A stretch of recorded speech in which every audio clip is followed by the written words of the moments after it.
Nifty অ্যানালিসিসের আরও একটা ভিডিওতে সবাইকে স্বাগত। চলো সবচেয়ে প্রথম আমরা দেখি গতকাল আমাদের ডিসকাশন কী ছিল। গতকালকের ডিসকাশনটা তো অবশ্যই করব, কিন্তু তার আগে যদি আজকে আমরা লক্ষ্য করি, দেখো আজকেও মার্কেট ডেলি টাইম ফ্রেমে যে ক্যান্ডেলটা বানিয়েছে সেটাও ওয়ান টাইপ অফ ডোজি টাইপেরই ক্যান্ডেল বানিয়েছে, বা এটাকে আমরা স্পিনিং টপও বলতে পারি। মানে মার্কেট এখনও একটা ইনডিসিশন ফেজে আছে, এখনও ডিসিশন নিতে পারছে না যে মার্কেট আমরা কোন দিকে যাব। যদি আজকে এইখান থেকে একটা ভালো আমরা রেড ক্যান্ডেল নিচের দিকে দেখতাম, বা ভালো একটা ভলিউম দিয়ে যদি একটা গ্রিন ক্যান্ডেল আমরা উপরের দিকে দেখতাম, তাহলে আমাদের কাছে একটা পরিষ্কার ছবি থাকতো যে মার্কেটে আগামী দিনে কি হতে চলেছে, বা আগামীকাল যে মান্থলি এক্সপায়ারি আছে সেই এক্সপায়ারিতে কীরকমভাবে ট্রেডটা হতে পারে। আজকেও মার্কেট কিচ্ছু দেখালো না, মার্কেট যা করলো সেই একটা ডোজি টাইপেরই ক্যান্ডেল বানিয়ে দিল। সব থেকে ভালো হয় কি জানো তো, যে আগামী দিনে ট্রেড করার জন্য যে এইখান থেকে মার্কেট একটু নিচের দিকে এসে রিটেস্ট করে তারপরে উপরের দিকে যাক। এই যে 24,800 যে লেভেলটা আছে, এই লেভেলটা পর্যন্ত মার্কেট আসুক, তারপর এখান থেকে উপরের দিকে যাক। সেই হিসাবে ট্রেডিংটা যারা আমরা অপশান বায়ার আমাদের জন্য খুব ভালো হবে। তা না হলে মার্কেট যদি এরকম কন্টিনিউয়াসলি সাইডওয়েজ চলে প্রত্যেক দিন, আর প্রত্যেক দিন যদি এই ডোজি টাইপের ক্যান্ডেল হতে থাকে, তাহলে অপশান বায়াররা না খেতে পেয়ে মরে যাবে। মানে কোনো রকম ট্রেড তারা কিছু করতে পারবেন না। আমি তোমাদেরকে বুঝিয়ে বলছি যে কেন আজকে আমি এই কথাটা বলছি, যে অপশান বায়ারদের জন্য আজকে লাস্ট দুটো দিন মানে কি প্যাথেটিক দিন গেছে, যে শুধুমাত্র লসই হয়েছে। কেউ মানে খুব কম লোক আছে যারা আজকের মতো দিনে বা গতকালকের মতো দিনে মানে কিছু পয়সা করতে পেরেছে। একটা সিমিলারিটি লক্ষ্য করার চেষ্টা করো।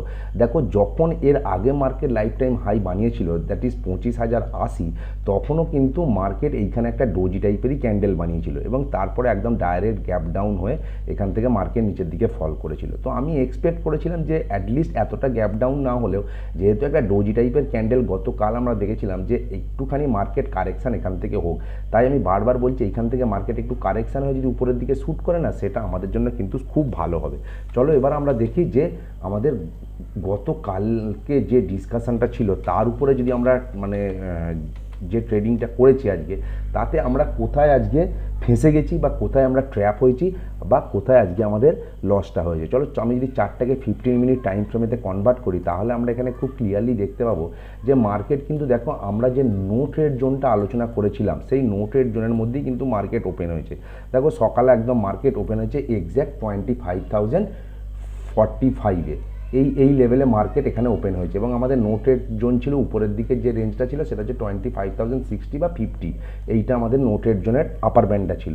এইখান থেকে মার্কেট দেখো নিচের দিকে এসছে, নিচের দিকে এসে মার্কেট সাপোর্টই নিয়েছে আমাদের যে নো ট্রেড জোনটা ছিল সেইখানে। আমাদের নো ট্রেড জোনের নিচের দিকে সাপোর্টটা ছিল 24,970। এই লেভেলে এসে মার্কেট সাপোর্ট নিয়ে এইখান থেকে মার্কেট আস্তে আস্তে উপরে গেছে। একমাত্র যারা এই সাপোর্টেতে কল বাই করতে পেরেছে তারাই কিন্তু সকালের দিকে অল্প টাকা করতে পেরেছে, আদারওয়াইজ কিন্তু আর কেউ কোনো রকম টাকা করতে পারেনি। এইবারে আমি এই চারটাকে যদি তোমাদেরকে 5 মিনিটের টাইম ফ্রেমে নিয়ে গিয়ে দেখাই, দেখবে আমরা যে আলোচনাটা করেছিলাম যে মার্কেট যদি উপরের দিকে যায় এবং যদি 25,050-এর উপরে যায়, তারপরে যদি 25,080-র উপরে সাস্টেন করা চালু করে, তাহলে আমরা কিন্তু কল সাইডে বসবো। এইটা কিন্তু আমাদের একটা ডিসকাশন ছিল। তাই যখন 25,080-র উপরে গেছে এই জায়গাতে কিন্তু আমিও কল সাইডে বসেছিলাম। তার আগে এইখানটাতে আমি কোনো ট্রেড করিনি। এবার এইখানে যে আমি কল সাইডে বসেছিলাম না, এইখান থেকে যদি মার্কেটটা তোমরা হিসেব করো, 25,080 থেকে মার্কেট গিজলো প্রায় 25,140, যেটা আমাদের টার্গেটই ছিল যে 25,140 থেকে 150 আমাদের টার্গেট হবে। কিন্তু এত স্লোলি মার্কেট উপরের দিকে উঠেছে যে আমরা এখানে টাইম ডিকেতে আমাদের প্রিমিয়ামের ভ্যালু কমে গেছে। এখানে আমরা কোনো পয়সা করতে পারিনি। হয় আমাদেরকে কষ্ট বেরোতে হয়েছে সারাদিনের শেষে, অথবা আমাদেরকে অল্প কিছু লস নিয়ে বেরোতে হয়েছে। আমি টোটাল 6টা লট নিয়েছিলাম নিফটির, আমাকে আজকে এখানে 1,000 টাকা মতো লস নিতে হয়েছে, বিকজ আমি শেষকালে ফেড আপ হয়ে বেচে দিলাম। মানে কোনো রকম মুভমেন্ট হচ্ছে না, কিচ্ছু হচ্ছে না, তো আমি কি করব ধরে রেখে। আর ক্যারি করতেও আমি সাহস পাচ্ছি না, বিকজ কালকে মান্থলি এক্সপায়ারি। এবার যদি হঠাৎ করে গ্যাপ ডাউন ওপেন হয়ে যায়, সেটাও একটা চাপের বিষয়। তো ক্যারি তো আমি করি না, সেই জন্য আমি 1,000 টাকা অল্প করে লস নিয়ে এখান থেকে বেরিয়ে গেছি। সো আজকে আমাদের অ্যানালিসিস অনুযায়ী মার্কেট চললেও যে আমরা এই নো ট্রেড জোনে কোনো ট্রেড করবো না, 25,080-র উপরে গেলে আমরা কলে বসবো, আমাদের টার্গেট 25,140-50 পর্যন্ত হতে পারে, সবগুলোই আমাদের অ্যানালিসিস মতো চলেছে। কিন্তু মার্কেটে এত ভোলাটিলিটি কম, এত স্লোলি মার্কেট উপরের দিকে গেছে যে আমাদের কিন্তু কোনো রকম পয়সা এখানে আমরা করতে পারিনি। সো ব্যাড লাক, এটাও মার্কেটে এরকম দিনও যাবে, করার কিছু নেই। সো আমাদেরকে আগামী দিনের জন্য ভাবতে হবে। তো আগামীকাল আমাদের যেটা হতে পারে সেটা হচ্ছে আমাদেরকে আগে নো ট্রেড জোনটাকে আইডেন্টিফাই করতে হবে। দেখো নো ট্রেড জোন এখনও পর্যন্ত অ্যাজ ইট ইজ একই জায়গাতে দাঁড়িয়ে আছে, সেইটা হচ্ছে আমার নিচের দিকে তো আমার 24,970 ইনট্যাক্ট, মানে একদম দেখো কতবার এখানে সাপোর্ট, এখানে সাপোর্ট, এখানে সাপোর্ট, এখানে সাপোর্ট, কতবার এই জায়গাটায় সাপোর্ট নিচ্ছে, তাহলে 24,970 আমার নিচের দিকে তো এখনও পর্যন্ত লেভেল ইনট্যাক্ট। আর উপরের দিকে যেটা আমার আছে সেটা হচ্ছে আমি 25,060টা মেনটেন করে চলতে পারি, যে 25,060 এই লেভেলটা যদি ভেঙে উপরের দিকে যায় তাহলে আমি কল সাইডের কথা ভাববো।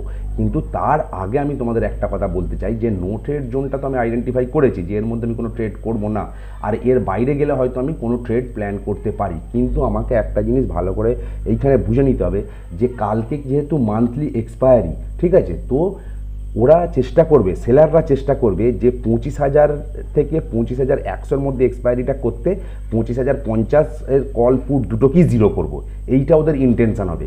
তাই দেখবে সকালবেলা হয়তো ঘন্টা দুয়েক, প্রথম 2 ঘন্টা মার্কেটে কোনো মুভমেন্ট থাকবে না, টোটাল টাইম ডিকেটাকে খাইয়ে দেবে, সমস্ত প্রিমিয়ামের ভ্যালু কমিয়ে দেবে, দেবার পরে কোনো একদিকে মার্কেট শ্যুট করতে পারে ঘন্টা দুয়েক পরে, এটা আমার মনে হচ্ছে। কেননা ওরা চেষ্টা করবে যে সাইডওয়েজই রাখার প্রথম ঘন্টা 2-3, ঠিক আছে, সাইডওয়েজ রাখার পরে যখন সমস্ত প্রিমিয়ামের ভ্যালু একদম কমে যাবে তখন তারপর ওরা যখন স্কোয়ার অফ করা চালু করবে তখন কোনো একদিকে মুভমেন্ট একটা হতে পারে। তাই আমরা কালকে অন্তত প্রথম 1-2 ঘন্টা ট্রেডিংটাকে একটু অ্যাভয়েড করে যাব বিকজ অফ ভলাটিলিটি কম, ঠিক আছে।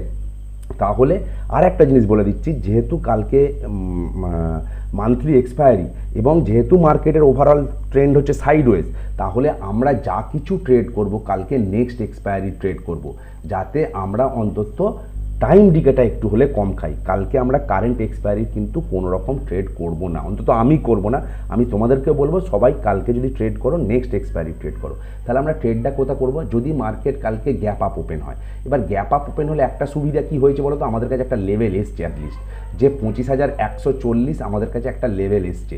তো এর কাছাকাছি যদি কোথাও একটা ওপেন হয় মার্কেট একটু আমার এই 25,060-এর কাছে আসুক, দেন আমি কল সাইডে বসার জন্য প্ল্যান করতে পারি। কিন্তু এখানে আমি পুট সাইডে বসবো না, কেননা এখানে পুট সাইডে বসলে মার্কেট হয়তো খুব স্লোলি আস্তে আস্তে ঘন্টা 2 ধরে এইখানে এসে পৌঁছালো, তাহলে আমার লেভেলে হয়তো এসে পৌঁছালো কিন্তু এত স্লোলি এসে পৌঁছালো যে আমার কোনো টাকাই হলো না। তাই এইখানে এলে এইখানে আমি কল সাইডে বসবো, এইখানের পুটটাকে আমি ক্যাপচার করার চেষ্টা করবো না।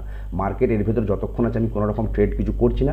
যদি কালকে গ্যাপ ডাউন ওপেন হয়, প্রথমেই সকালে যদি গ্যাপ ডাউন ওপেন হয়ে যায় এর নিচে, এইখানে মার্কেটকে আমি টাইম পাস করতে দেবো। তুই এখানে টাইম পাস কর ভাই, যতক্ষণ না আমার এই যে নিচের দিকের লেভেলটা আছে দ্যাট ইজ 24,980 বা 70, এইটাকে নিচে আধ ঘন্টা অন্তত সাস্টেন করছে এবং তারপরে 24,950-কে যদি ভাঙে তবে আমি ফুল কোয়ান্টিটি নিয়ে পুট সাইডে বসবো।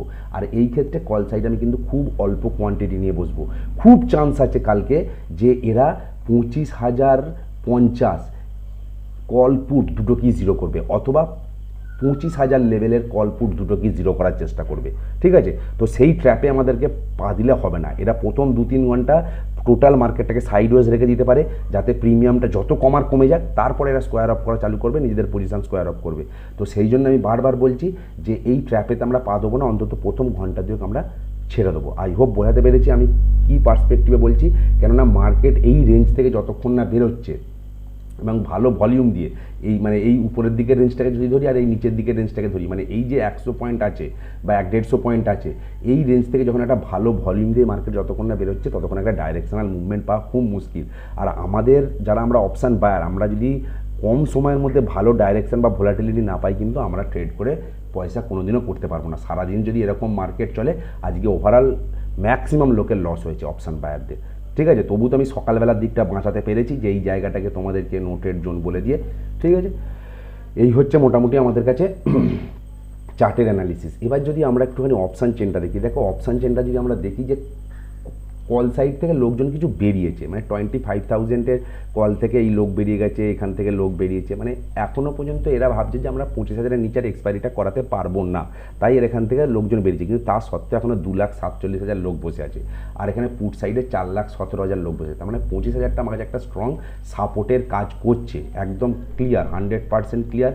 25,000 আমার কাছে স্ট্রং সাপোর্টের কাজ করছে। যদি 25,000-এর নিচে 24,980-র নিচে কন্টিনিউ সাস্টেন করা চালু করে, তাহলে এরা যদি স্কোয়ার অফ আপ করা চালু করে তখন মার্কেট খুব স্পিডে নিচের দিকে পড়তে পারে এবং তখন হয়তো কল সাইডে আরও লোকজন ঢুকতে পারে।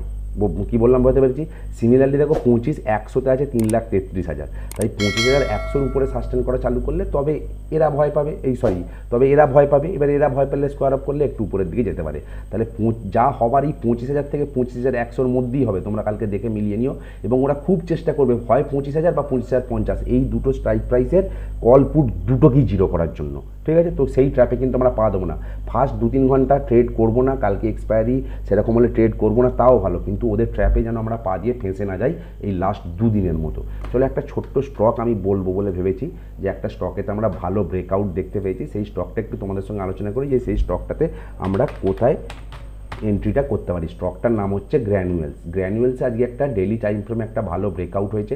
যদি তোমরা ভালোভাবে লক্ষ্য করো যে এইখানে দেখো ভালো ভলিউমও হয়েছে, কন্টিনিউয়াসলি যে ভলিউমটা চলছিল তার থেকে একটা ভালো ভলিউম দিয়ে একটা রেঞ্জের ব্রেকআউট হয়েছে, যে রেঞ্জের মধ্যে স্টকটাই লাস্ট কয়েকদিন ঘুরছিল সেই রেঞ্জ থেকে কিন্তু স্টকটা বেরোতে পেরেছে। তাহলে এই স্টকটা যখন এখানে বেড়েছে, এই রিটেস্টে আমরা বাই করতে পারি, সেটা আমাদের কাছে হতে পারে 680 থেকে 670-এর মধ্যে আমরা বাই করতে পারি। উপরের দিকে আমাদের টার্গেট 750 টু 780 পর্যন্ত আমরা দেখতে পারি। আমরা স্টপ লসটা মেনটেন করব 650-এ, মাত্র 30 পয়েন্টের স্টপ লস, এবং আমরা 70 পয়েন্টের টার্গেটের জন্য গ্র্যানুয়েলসে এন্ট্রিটা করতে পারি, যেহেতু একটা ভালো ভলিউম দিয়ে ব্রেকআউটটা হয়েছে। আচ্ছা, ওভারঅল যদি ভিডিও ভালো লেগে থাকে তোমরা একটু কমেন্ট করে জানিও কেমন লাগছে, আর একটু লাইক করো, আর আমাদের চ্যানেলটা সাবস্ক্রাইব করে দিও। Thank you very much.